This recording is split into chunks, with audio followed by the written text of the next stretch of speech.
प्यारे भैया नमस्कार, गुड मॉर्निंग।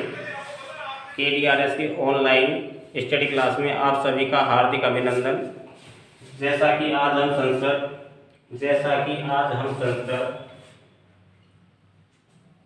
के बारे में सामान्य जानकारी करते हैं। संस्कृत शब्द की उत्पत्ति सम उपसर्ग क्रय धातु कत प्रत्यय से बना है। संस्कृत शब्द का अर्थ संस्कार की गई अर्थात परिमार्जित भाषा, सुधारी हुई भाषा।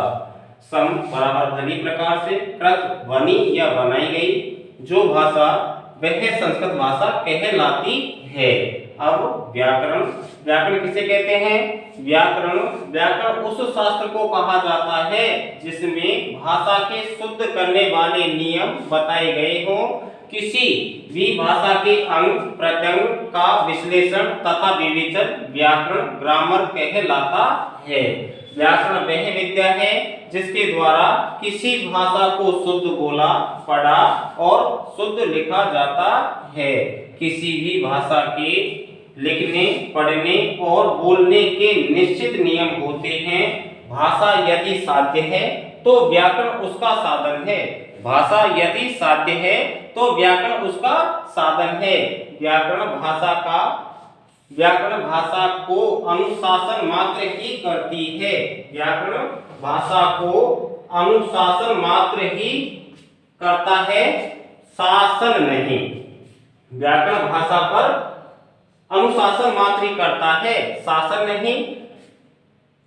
व्याकरण का अर्थ व्याकरण के द्वारा किसी भी विषय को स्पष्ट रूप से प्रस्तुत किया जा सकता है।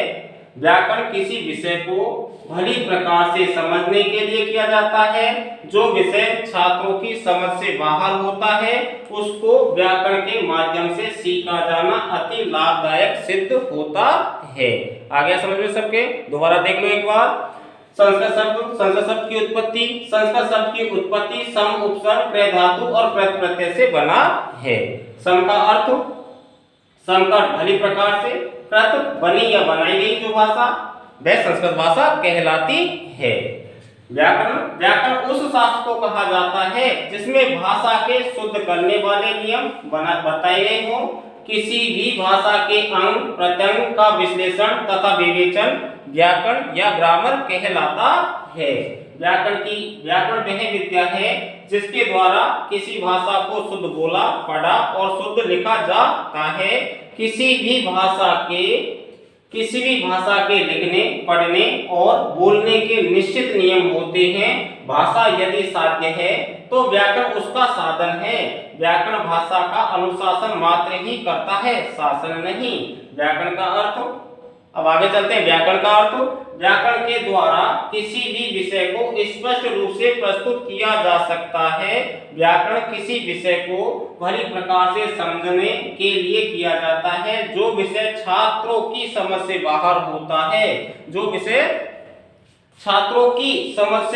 होता है, उसको व्याकरण या ग्रामर के माध्यम से सीखा जाना अति लाभदायक सिद्ध होता है।